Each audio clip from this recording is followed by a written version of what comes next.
Hello, everyone, and welcome to Full Time, where we take you around the world of soccer, locally, regionally, nationally, and internationally. Full Time is presented by the Game Sports Podcast and powered by 91 Network. You're listening to Season 4, Episode 15 of Full Time. I'm your host, Daniel Scarpino, and with me is our co host, Gitano Gallo. Before we begin today's show, Full Time is sponsored by Little Caesars Pizza. With their two locations in Sault Ste. Marie, Ontario, you can download and access the Pizza Portal app so you can enjoy a delicious hot and ready pizza from Little Caesars today. We remind our listeners that recordings of Full Time occur weekly or bi weekly, and uploads to all of our platforms for public viewing and listening occur weekly or bi weekly as well. Folks, we are overjoyed to have you with us here on Full Time where we get to talk about the beautiful game. G, how was your Easter, man? Not too bad. Nice and quiet, just the way I like it. How about yourself, Scarps? It was really good, man. Quiet for the most part. Did get to spend some family time Friday night on my dad's side, and then Sunday on my mom's side. So yeah, all was good. And now the long weekend's coming to an end, and we're back to the grind tomorrow. And in today's show, what we are going to be talking about is the Champions League, the Europa League, Europe's Big Five, and local and regional soccer. As always, if anyone would like to listen to our previous content, please check us out at Full Time on the Game Sports Podcast and 91 Network. And without further ado, Gaetano, and to everyone who has taken the time to tune in here today, let's kick off. We kick off today's show with a preview of the upcoming Champions League quarterfinal matches. Gee, the Champions League is raring to go, and so are we. How are you feeling about the upcoming battle in Europe's best competition at club level? I'm super excited. I'm excited to see City try and defend the title. I feel like that's it's not something that's been done very often. I think Real Madrid were the last to do it. Before that, I couldn't even tell you. Maybe Right. one of those like early '90s Milan teams. But like, I like City's chances. I like the matchups outside of Cities. I think there's some of the best matchups we're gonna ever see. Especially we'll get to them in a bit here. But like, there's some just bangers of matchups. I'm super excited to watch them all. Yeah, we have nothing to not be excited for. Let's put it that way. And what we're going to be doing here and now is we are going to preview each tie in the quarterfinals of this prestigious competition. And first, what we're going to look at is Arsenal versus Bayern. Gee, a bit of a history behind this one, as we good and well know. And personally, I am delighted to be in this position so that we can have a chance, Arsenal, to get into the semifinals, which it's been so long. But the ultimate question here is, what can we look forward to in this tie, and who is going to win it? Go ahead, sir. So I think we have a ton to look forward to here. I'll start with Arsenal. They've looked great all season, looked great last season. Um, and kind of all signs are pointing in the right direction for them in terms of, how this team is progressing. And this is obviously, probably one of if not the biggest tests they're going to face this season, and kind of, it's really going to put a sense of, scale of where they are compared to some of the best teams in Europe. I think they're going to be up for that challenge. But on the other side is Bayern Munich, who are one of the best teams in Europe, have not been playing like it this season. And we'll get onto that in a little bit when we talk about the Bundesliga. But I think, we've said it now, like all of their eggs are in the Champions League basket. If there's going to be a time when Bayern Munich kind of turn their season on, step into the next gear, it has to be now. And if they do, there are very few teams in Europe that can stop them. I'm torn on this one because I do feel like there's some like Bayern season isn't just gonna they're not gonna let the season just slip away and go trophyless. I feel like they're going to make that step. I don't think it's gonna be an easy tie for them, but I think they're gonna squeak this one out over your Arsenal. Fair enough. And little known fact, and I'm not sure if you know this one either. And I don't know if this is going to sway your decision. Obviously, if you've taken Bayern, that's perfectly fine because they are a top team, even though they haven't been having a top season. In the first leg, which is hosted at the Emirates, so Arsenal's home stadium, there's to be zero Bayern fans allowed. So Hmm. again, that, in my opinion, this is going to be won or lost in the first leg. Because if Arsenal can go out and take advantage of that, and again, it's purely circumstantial, but if they could take advantage of that, They could maybe park it in the second leg. They could see themselves over the line, maybe even lose the second leg and still have a bit of an advantage. But if Bayern come there and Arsenal don't take advantage, surely it's going to be Bayern's to win because second leg away at Bayern's always going to be difficult. So that might be something to think about. I don't know if you want to change your decision or not, if you're going to stay strong. So that's the first leg you said, right? Second leg's in Munich. Yes. I s- ah, mm. If it was the other way around, I would 100% flip. But I Yep. think the second leg being in Munich, I still think Bayern just egged it. And also, I didn't mention this. Harry Kane loves playing against Arsenal, Loves it. terrorizing guys for however long he was in the Prem. If there's ever a moment for him to like, not that he hasn't clicked, he's got like 30 plus goals, but like a moment for him to really kind of, take that big step and be, the guy that Bayern wanted to sign, like now would be the moment.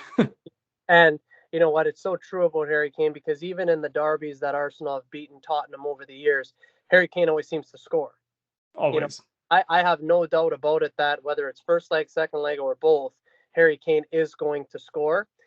That being said, for my prediction, I think it's going to be incredibly close, probably even closer than most people realize. But that home advantage in the first leg, there's something that speaks to me there, especially just the way that the Emirates have turned around this season. And I talked about it last show with you. I think Arsenal is going to win it narrowly, and have got. I know we're not doing score predictions, but just because it's my team, I think that they'll win over two legs, 4-3.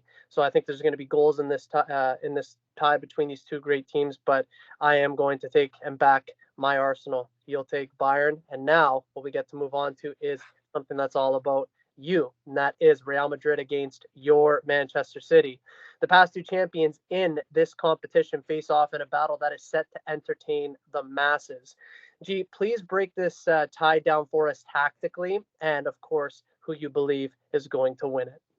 Yeah, this is such a tough one. And obviously, like I'm confident. I've 100% confidence in City, whoever we play. Like that kind of comes without question, and that's well earned over these past few seasons.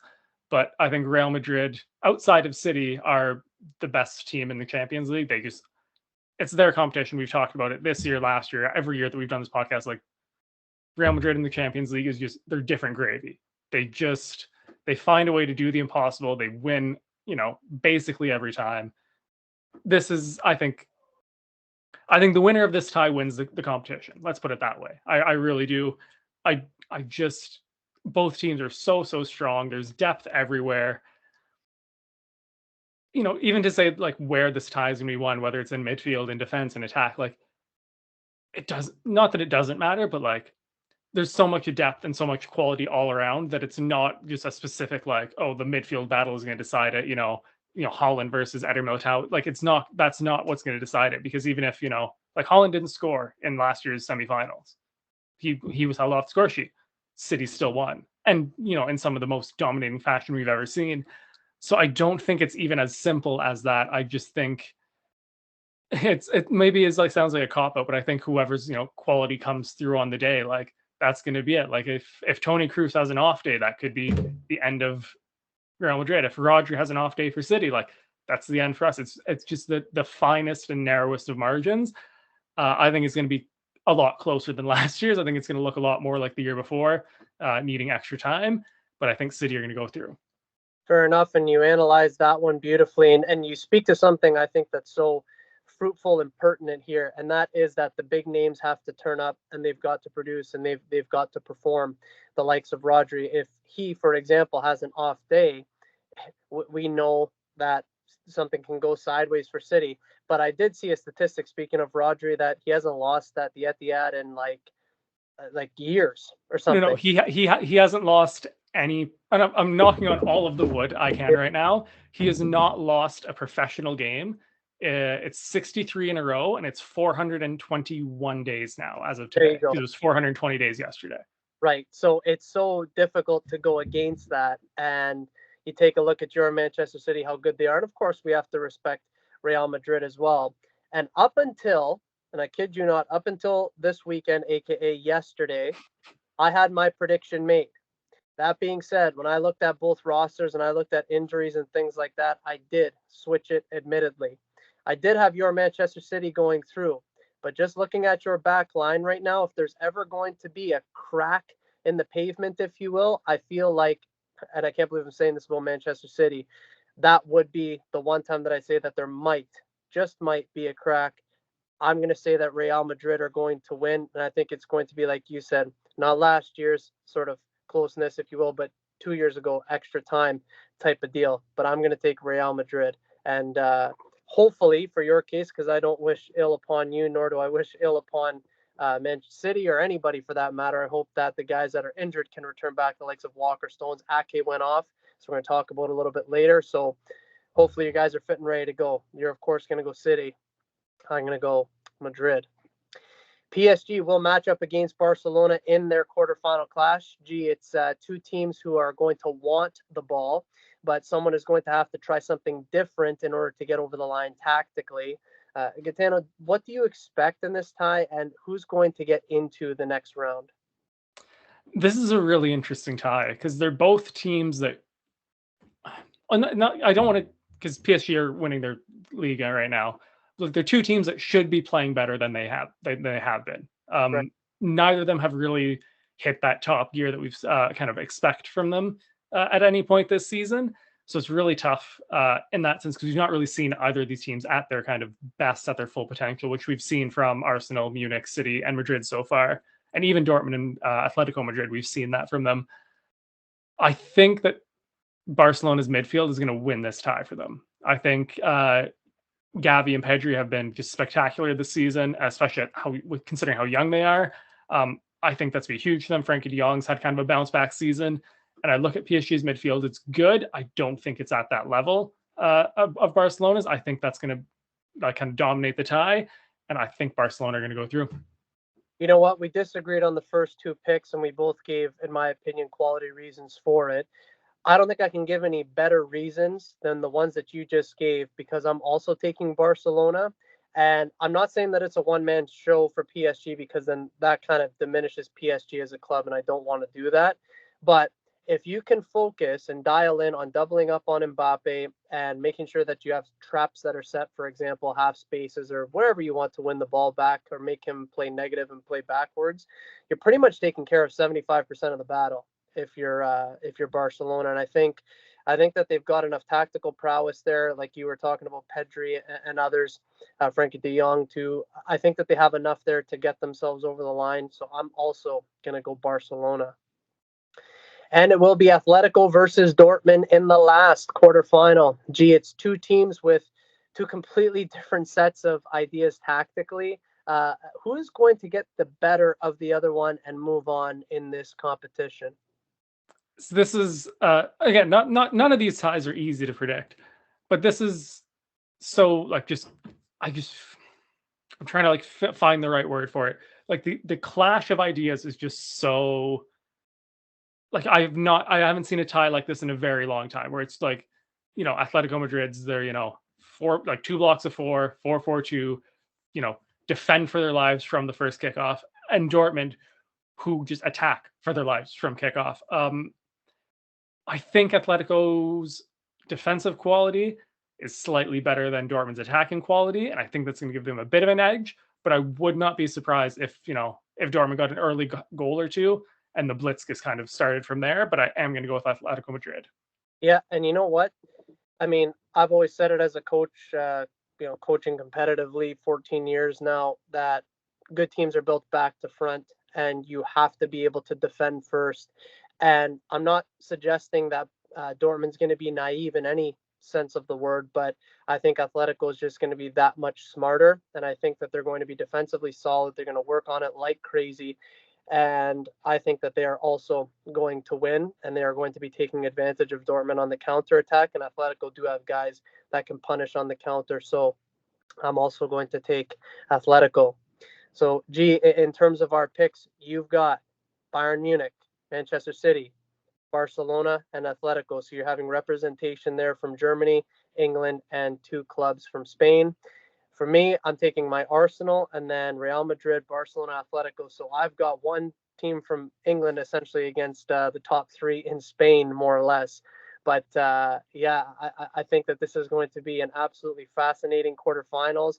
I mean, we say it so often. This is going to be the best that we've seen in years. But I think with legitimately how these matchups are, do you actually believe that this might be some of the best ties that we've seen in a quarterfinal in some time? Oh yeah, for sure. And I don't want to disrespect like other teams that have made it this far or further, but like you look at last year's semifinals, like Napoli were phenomenal, but like Benfica was there, and it's like, again, Benfica had a great year last year, but it's different when you look at the last 8 teams and you go, these are legitimately 8 of the best teams in Europe. Like there's no like, oh, they're good for Portugal or they're good for the Netherlands. Like these are legitimately 8 of the best. Yeah, And also just the way the matchups lined up too. Like, because I think if you flip a couple of them, like it's maybe less exciting, but I think we got kind of the perfect blend of like tactical battles and just like just the name brand recognition battles. Yeah, it's gonna be great. I fully agree with you. And the only one that you could possibly make an argument for is that Inter kind of got left out of it. Yeah. But beyond that, these, like you said, these are 8 of the best that we could have had at this time, and how lucky that we are to be able to see them. A reminder to our listeners that the Champions League quarterfinals will commence on April 9th and finish up on April 17th. In our next episode of Full Time, we'll be able to highlight all of the winners for you. Moving it over to another competition in Europe, and that is the Europa League. Gee, some very big names remain in this competition. Can we expect to be excited in this set of quarterfinals just like we are the Champions League? Like I don't want to say that they're equal, but I think in in like relative to the competition, like this is basically the best 8 teams we could have got in the Europa League quarterfinals. Like it's yeah, just incredible quality like all the way throughout. Yeah, and there's no team that you're looking at thinking, who? How did they get there? It all seems to make perfect sense or as close to perfect as we've seen in some time. And similar to the Champions League, we are going to highlight the Europa League quarterfinals here for you all, along with our picks for each matchup. And first, what we're going to do, G, we're going to analyze Liverpool and Atalanta. G, obviously a good bit of quality in this matchup. Who do you think is going to win it? I don't want them to win it. I've been very vocal about any time that they play. I don't want them to win, but I don't want Liverpool to win. I think they will. I think they just have that just too much quality for Atalanta. Uh, Liverpool's kind of starting to get healthy again, which is not a good thing for either of us. Right. Um, but yeah, I just think if they get their kind of that starting 11, those couple of subs back to being like fully fit, I think they will probably win this, not easily, but it won't be too difficult for them.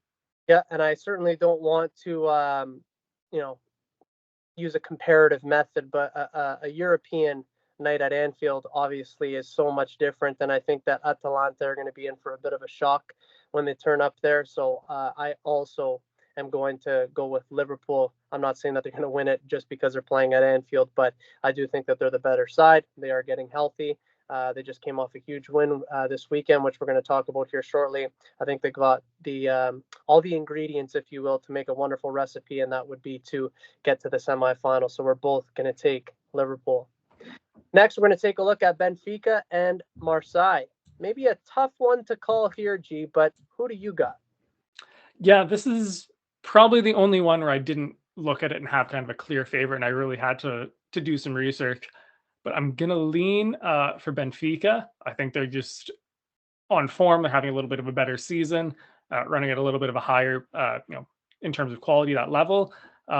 Again, not that Marseille have been bad this year at all. I think they're finishing right now. They're just outside of a European place in Liga, so it's not they're having a bad season. I just think Benfica are just running at a little bit of a higher level right now, and I think they're going to keep that going. You know what? You make a lot of good points there, and I was really torn with this one, and I had a difficult time deciding.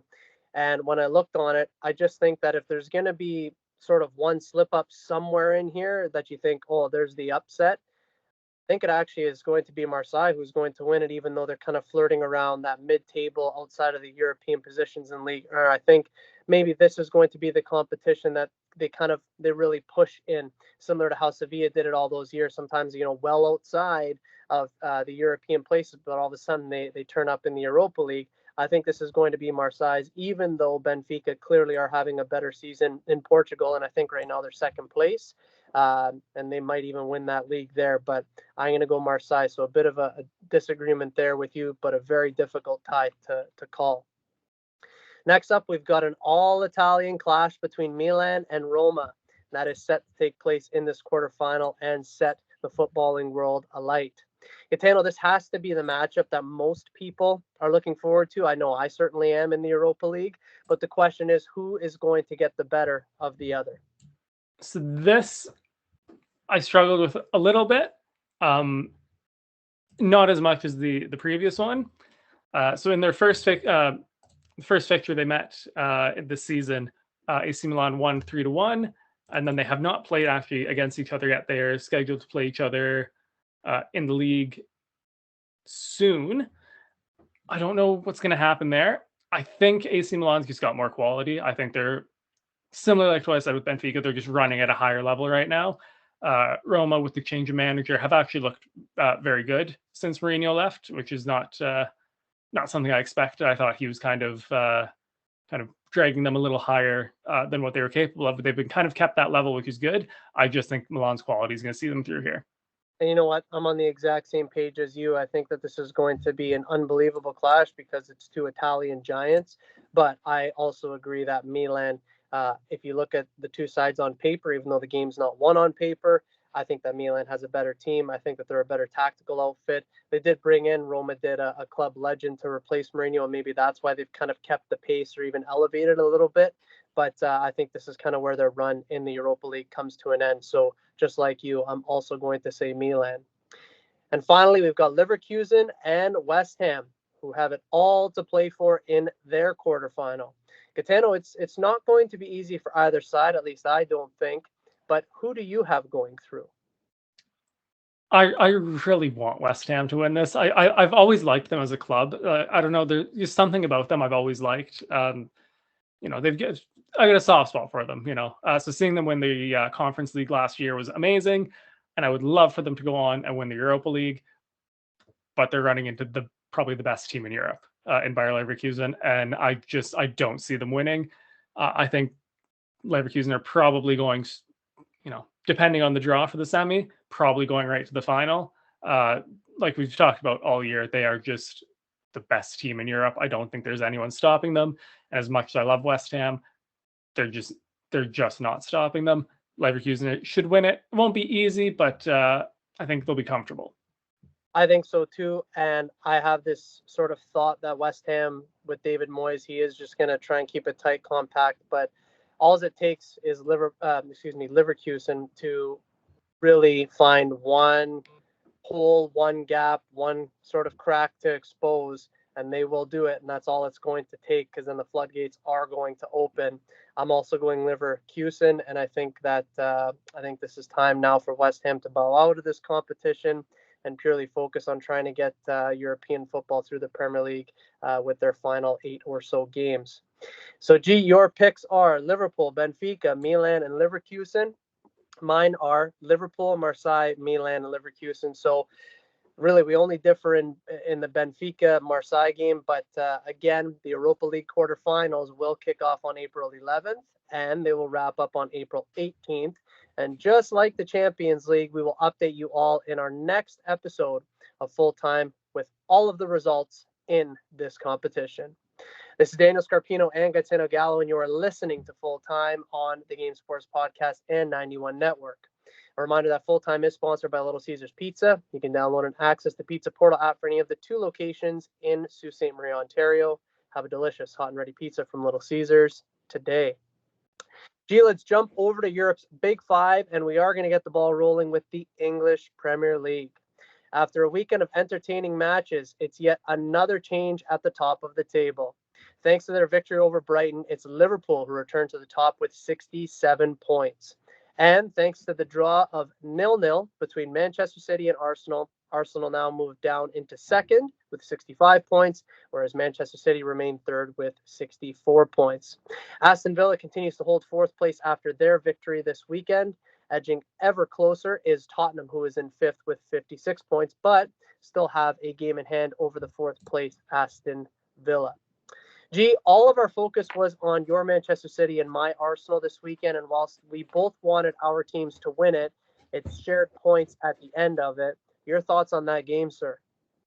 Uh, it was dreadful. It was a waste of 90 minutes. It wasn't a good game. I was shocked at how conservative Arsenal played, Yeah, um, especially given that they're kind of a team on the rise, playing the back to back to back defending champions. Like I thought that if there was a moment for Arsenal to go for it and prove like they belong in the title race, I thought that kind of would have been the moment. I thought Mikel Arteta would have had a little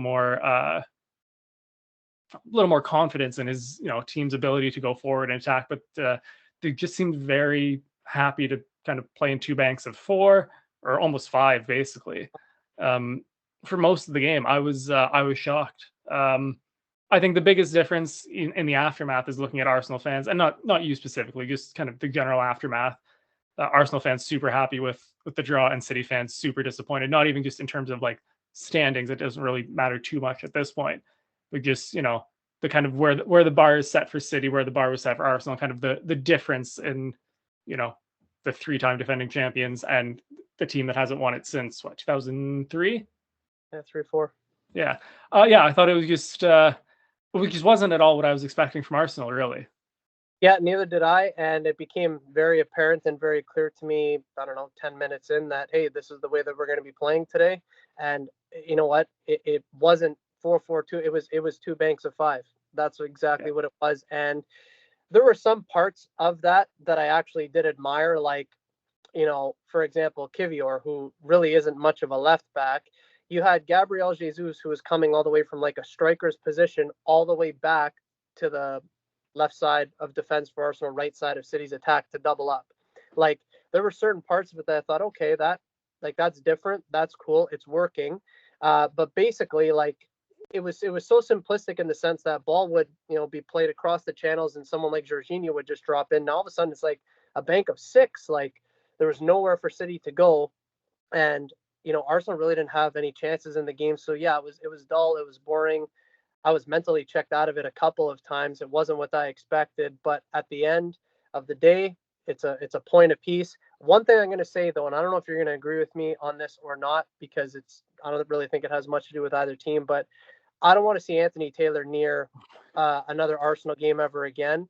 Uh, I know we try and not talk about referees too much on our show because in the past we did do that a lot. He turned what was supposed to be a Manchester City Arsenal game. He tried to make it about himself. And I've been refereeing for 18, 19 years now. And I could see when a referee does that, I don't want him near another game ever again. That's my personal opinion. Yeah, no, and like I'm not just picking on Arsenal players here because I'm sure you probably could think of City players, but like at least like two or three Arsenal players should have been on like four yellows. Like it was, just like funny in a terrible sense to like watch. To be like, oh, like that's the fourth time Jorginho's fouled you. That's the fifth time Jorginho's fouled you. That's the sixth time. And like I got the early ones, like letting them play, giving warnings. I love that. Like, okay, like let them play. You don't have to, show a yellow in the first 5 minutes on the first foul. Like it's fine. But like after like two or three or four or five or six, like at some point, like that's your job is to, hand out these yellow cards. Yeah, I thought he was just horrific. I didn't even want to mention it because it was just Yeah. like just awful. Just awful.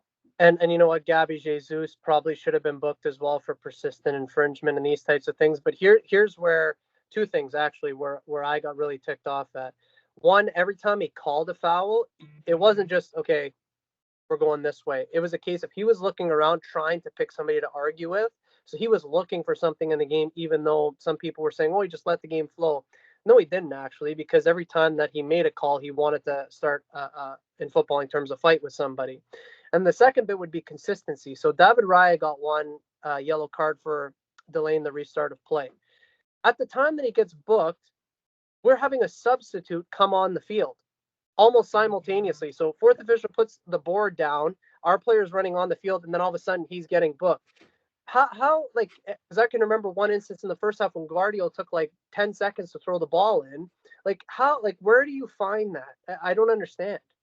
Yeah, no, he was just all over the place. Like Yeah, just just awful. And speaking of Gvardiol, real quick, that was a monster class from him. Like, that's what you pay £100 million Yeah, for a center back for. Like, that was spectacular. And at like 21, 22, if that's like the floor that we're dealing with, like his ceiling is going to be just stupid high.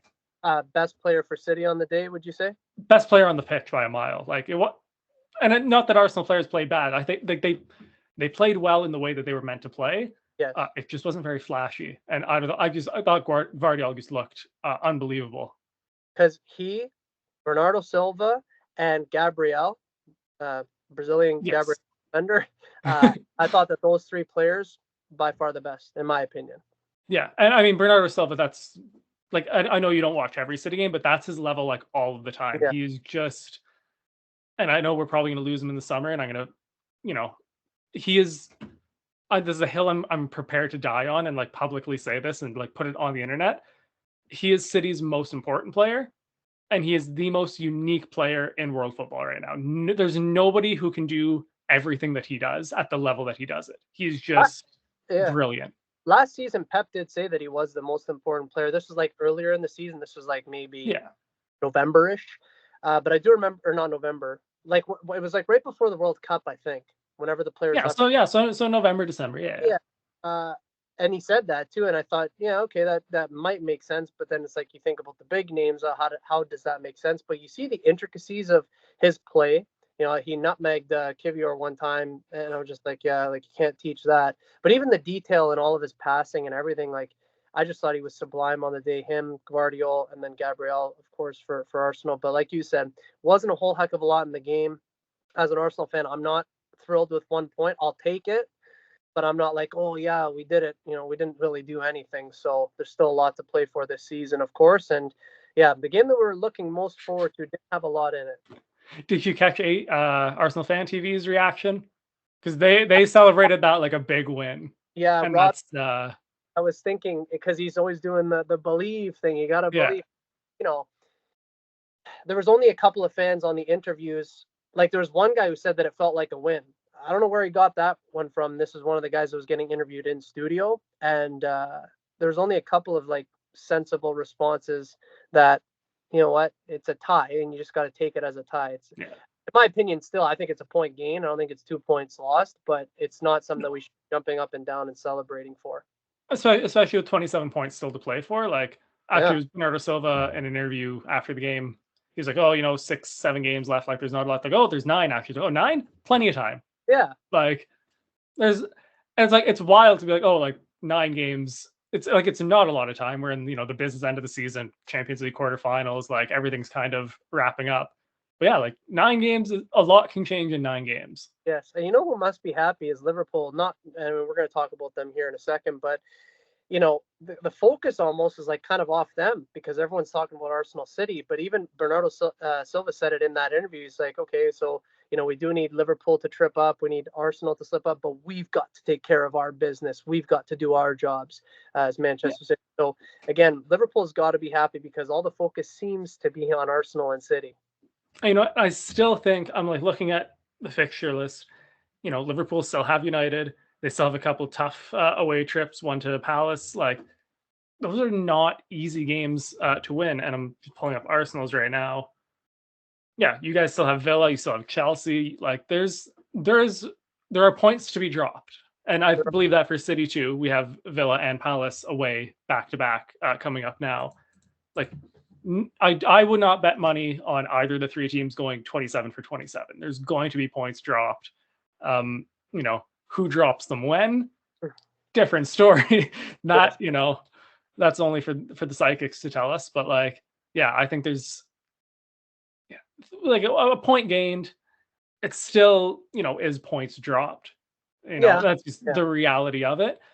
But like, it's not catastrophic to either City or Arsenal's chances. And it's not kind of a nail in the coffin that Liverpool run away with it now either. I think it's still pretty wide open. This is best case scenario for the show, kind of middle ground scenario for us individually. Totally agree with that. And like you said, there's some tricky games in there.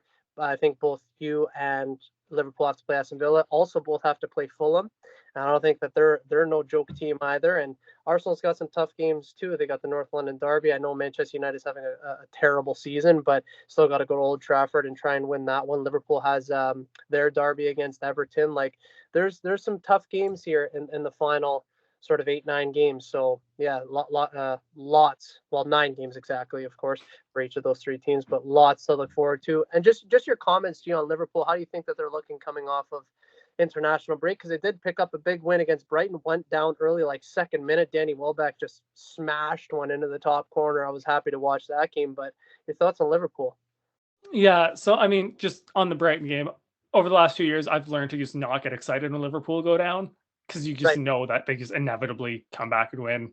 You know, if it's a goal in like the 10th minute of stoppage time, they get whatever result they need. They just do. I personally don't put any stock in that anymore as a City fan. Those title races where you just focus. I try and just focus on what City can do, and that's all I can. But yeah, they've looked really good. Like we talked about earlier, they're getting back kind of to full fitness, which is not like not good for us. Nope. Um, but I also think they were at full fitness to start the year and didn't, play overly well for that first little stretch. So I'm not convinced that they're just going to, turn into 2019 Liverpool and, win every game 4 or 5-0 and run away with it. I think they're setting themselves up well. I also do think that, having to play Europa League probably, well, quarterfinals for sure, probably semifinals and a final, that's just an extra stress on them. Will it, make a big difference? Who knows? They haven't really had seasons where they're kind of competing on all fronts in a long time. The last time was probably 2019, 2019-20 when they won the league. Um, so I'm interested to see how kind of a different group handles that, especially with this being Klopp's last season and all of that added pressure. I'm interested to see how it kind of all boils down to. Yeah, and their focus, with three different competitions now. Well, yeah, three, is it? Three or two? So 2 now. Two, because they got eliminated from the FA Cup. Their focus really doesn't have to be that dispersed. Like they're there and they know what they have to focus on. So yeah, they're in the driver's seat now, being at the top. But as we know, 9 games remaining for Liverpool, 9 games remaining for Arsenal, 9 games remaining for Manchester City. You folks have got to stay locked in here to full time for consistent and ongoing updates for the biggest title clash and battle for the title in all of Europe. And with league changes at the top of the table in the Premier League, we also have changes at the bottom of the table. The relegation battle in the Premier League has, in fact, changed yet again. After their draw this weekend, Nottingham Forest have moved outside the relegation zone only on goal difference and in spite of their 4-point deduction for breaching profitability and sustainability rules due to overspending, as we mentioned in our last show. As things stand, it is Sheffield United at the bottom, Burnley in 19th, and Luton Town in the 18th position. Luton Town were given a bit of a gift, we'll call it, this past weekend. However, they didn't take advantage and find themselves back in the bottom three once again. What can you say there? Yeah, especially given how they started that game against Spurs on the weekend. I think Spurs are still, like a mentally fragile team. I think you get, an early goal on them, they do have that tendency to kind of collapse and not be able to pull it back. But they did. They got the result. Yeah, I just think, I just don't think Luton have what it takes to play in the Premier League. I think it's been pretty evident for most of the season. I don't see a situation where they are kind of able to pull themselves out of this. Yeah, it's only been flashes Yeah, of exactly. performances here and there, but I say that still not a team that you can take lightly. Arsenal have them upcoming in the Premier League, and again, you can't take anybody lightly, especially not this year. But yeah, it hasn't been the season that they probably would have hoped coming up. But the way that they've gotten to the Premier League, you totally have to admire. And there's still some hope for them to get out, but it's sort of diminishing with each game that passes. And Gitano, I did want to make mention of this because no one is really talking about it. Burnley is unbeaten in their last 3 games and are now only 4 points away from escaping the relegation zone when they were more than 8 points out to it just prior to the international break, which is pretty crazy to think about. There's no such thing as a quiet escape in the Premier League, as we know, but when it comes to relegation, do you think that Burnley might have a chance here to escape? Burnley might have a chance. it's taken them way too long, but you're starting to kind of see the Yeah, pillars of Vincent Company's play, like, actually paying off. So is it a little too late? Maybe, but like you said, unbeaten in their last 3, a good draw against Chelsea, a big win against sorry, just gonna pull it up, against Brentford, who are no slouch either. Like, they're starting to, like, piece all the puzzle pieces together. You're kind of starting to see the picture of what Vincent Company wanted from day one. We obviously knew it wasn't going to happen from day one. We thought it would be, 10, 12 games. Unfortunately, it took about 30. um, but yeah, I think, when I look at that bottom 3, if there's a team that's going to kind of put together that string of results, they don't have to all be wins. Draws will be enough, here and there to get them out. That's going to be able to do it. I think they're going to be able to. yeah, and it's all a matter of, you know, you almost wonder as a Burnley fan, is it like you said, is it too little, too late, and are we going to kick ourselves at the end of the season, thinking, oh, we waited 30 games, 28 games to start this up, but maybe it's going to be a case of it was just in the nick of time, and again, just like the top of the Premier League. Please do stay tuned in, folks, for the bottom of the Premier League, because in some cases it can be just as entertaining. In Italy, Serie A, Inter remain clear at the top by 14 points, excuse me, having 79 points to their name, with just having their most recent victory today, coming this afternoon, 2-0. I believe they beat Empoli. Milan is second with 65 points. Juventus, who are winless in their last 4, have 59 points. They are in third. And it's Bologna, who are within one single game of Juventus in fourth place, having 57 points. Bologna, I believe, also won today. Mathematically, Inter will require 4 more victories to secure the title, or 3 wins and a draw, which would also see them over the line due to their immense goal difference of plus 59. And they've also got 8 games to do it. So if you could please speak not just to what's happening in City, but also what Inter continue to showcase domestically. Yeah, Inter have just found another level, and they've been playing great this whole season. Don't get me wrong, but they've kind of found another level. Unfortunate for them, it was after coming out of the Champions League. Right. But yeah, like, just unstoppable. Just I don't really think there's a chance that they blow this. If they do, it would be one of kind of the biggest collapses that I can think of in any sport. Um, yeah, they're just juggernauts in Italy right now. And it's so weird to say that and not be talking about Juventus, considering, like, the era that we grew up in, where it was just like Juve won the league and everyone else played like their own little league. Like, it's wild to see, but yeah, just well deserved. They've been, far and away, like, it's not even that they're getting like all bunch of like 1-0 results. Like, they've been dominant in the way that they've been winning. It's been great to watch. It really has been great to watch, and I don't want to say a breath of fresh air because they did win the title, not that long ago per se. But the way that they've played, similar to how Napoli did it last year, it is a breath of fresh air because it's exquisite football. Like you said, had to come maybe after the Champions League, that now they're taking it to another level. But again, I'm sure Inter fans will be happy with a major trophy that inevitably is going to be in their cabinet. Out in Spain's La Liga, there has been one change to the top 4 after some fixtures today. Real Madrid remain top, of course. Barcelona is still in second. Girona continue to occupy third. And now it's Atletico Madrid who've overtaken Athletic Club and move into fourth place. Atletico Madrid were on a 2-game losing streak heading into their fixture today, but with their victory, they now move themselves into fourth. Is Atletico about to hit form at the right time here, G? Yeah, I think, if there's a if there's ever a point in the year that you want to kind of find that extra level, end of March, beginning of April, like, it's now or never, right? If you don't do it now, there's no point. Yeah, they are finding that form. Huge game for them coming up though. Next, playing Girona, who are a place above them in the standings and 7 points ahead. I've said a few times that I don't see Girona slipping out of the top 4, but if they do manage to lose that game, like, now we're talking a possibility, which would suck, considering how amazing they played all season. But Atletico Madrid, yeah, definitely kind of have turned the corner for their season and are they're rolling right now. Yeah, it seems to be that they're about to peak at the right time, and that can be scary. Maybe not so much in Spain because it does look like it'll be Real Madrid who's going to win it. But I mean, for those in the Champions League, you've got to be a little bit fearful. You'd imagine if Atletico continue to trend in that upward direction. The Bundesliga in Germany is not officially over, but Bayern Munich manager Thomas Tuchel has officially conceded the title race. According to The Athletic, in a press conference after the Bayern Munich match this past Saturday, in which they lost 2-0 to Dortmund, Thomas Tuchel stated, quote, "Yes, of course the title race is over. This is clear. Naturally, I have no hope anymore. No, no, no. After today's game, I do not need to tell you anything more. How many points behind are we? 13? Congratulations to Leverkusen." End quote. Gitano, Leverkusen won their game this past weekend to move 13 points clear of second place Bayern Munich. It's also worth mentioning that Stuttgart and Dortmund round out the top four with RB Leipzig still hanging in there at fifth position.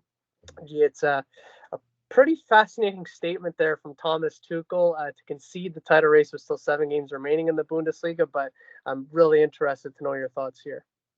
Yeah, I mean, like, it's very rare that you hear a manager just kind of like outwardly state that when it's not like mathematically official yet, but like 13 points, 7 games, the way that Bayer Leverkusen have been playing, the way Bayern Munich have been playing, like, I think it would be much worse for him to go out there and, lie to Bayern Munich fans and be like, yeah, like we're still in the title race. It's still like we can still like, no, you can't. Like Yeah, at some point you just have to accept the reality of like it almost reminds me of when the City Centurion season, when we were like 25 points clear at Christmas. yeah, And like you had managers saying, like, yeah, like we're not gonna win the league. Like there's no point of like putting that false hope or like putting up that face of we can still do it when you just can't. So is it weird to hear? Yes. But is he wrong? Not really.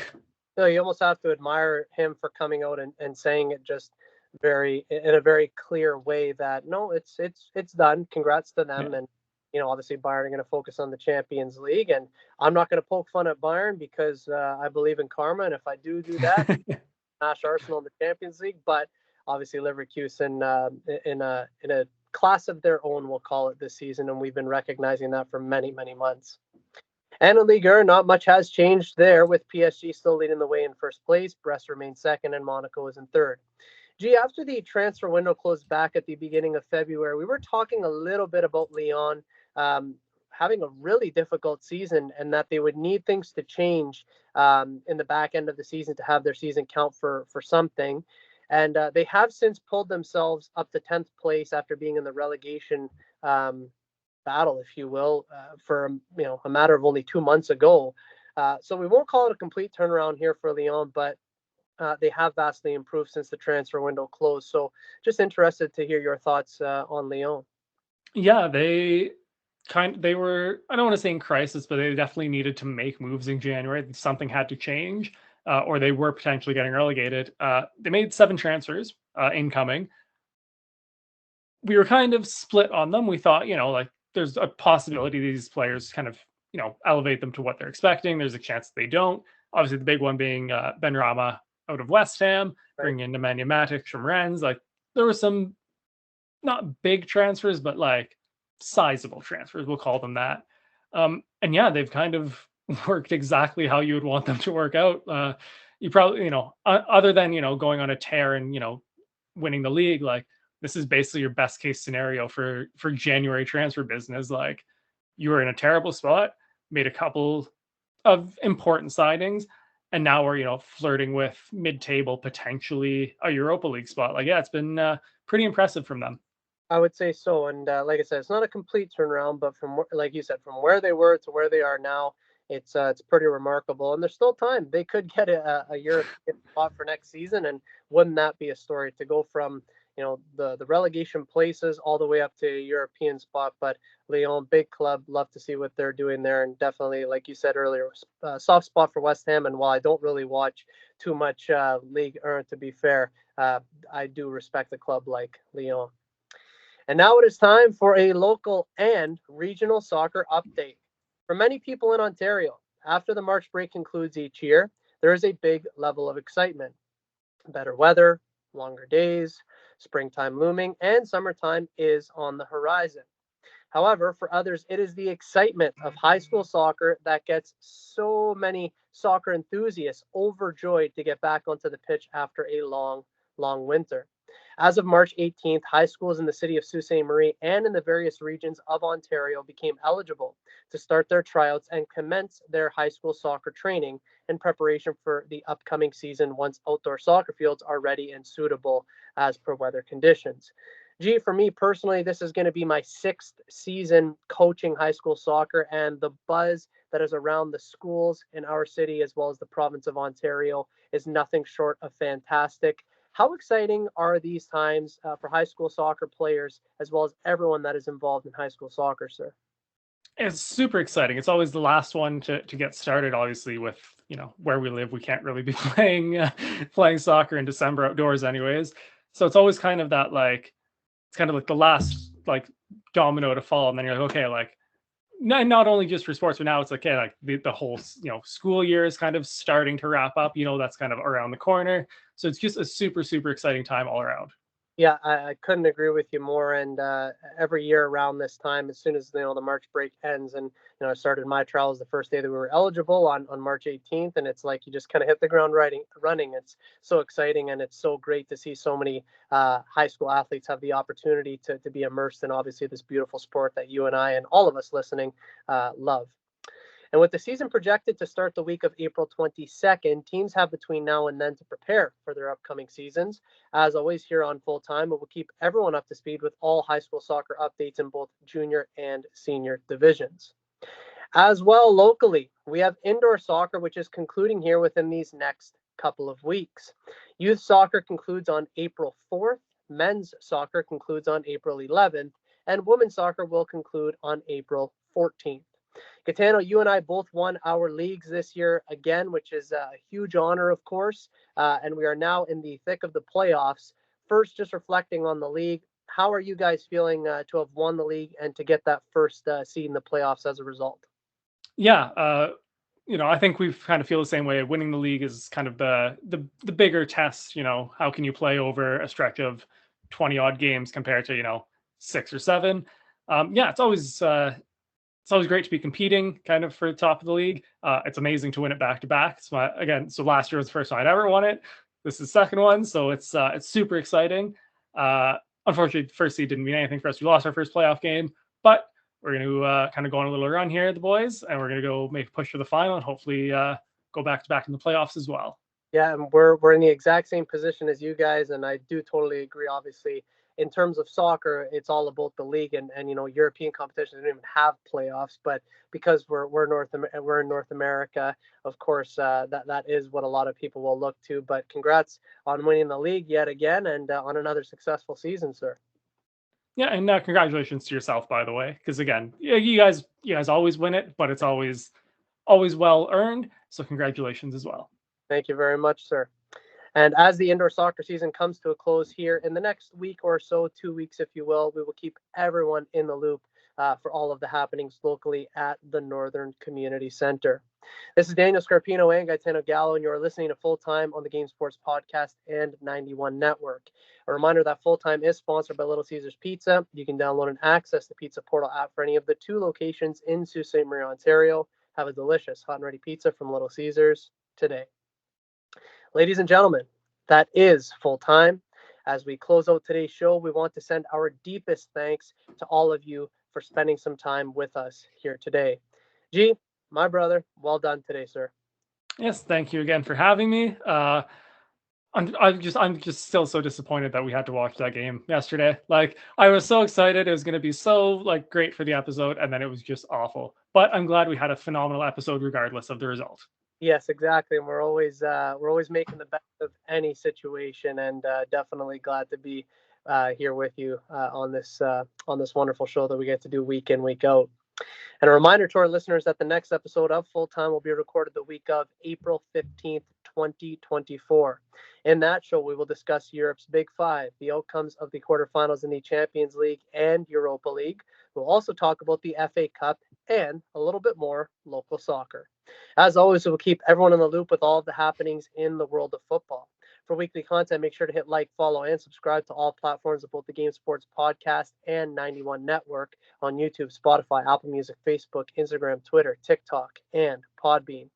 For Gitano Gallo, my name is Daniel Scarpino, and thank you for tuning in to Full Time. We look forward to seeing you at kickoff next time back here on the Game Sports Podcast and 91 Network. Best always.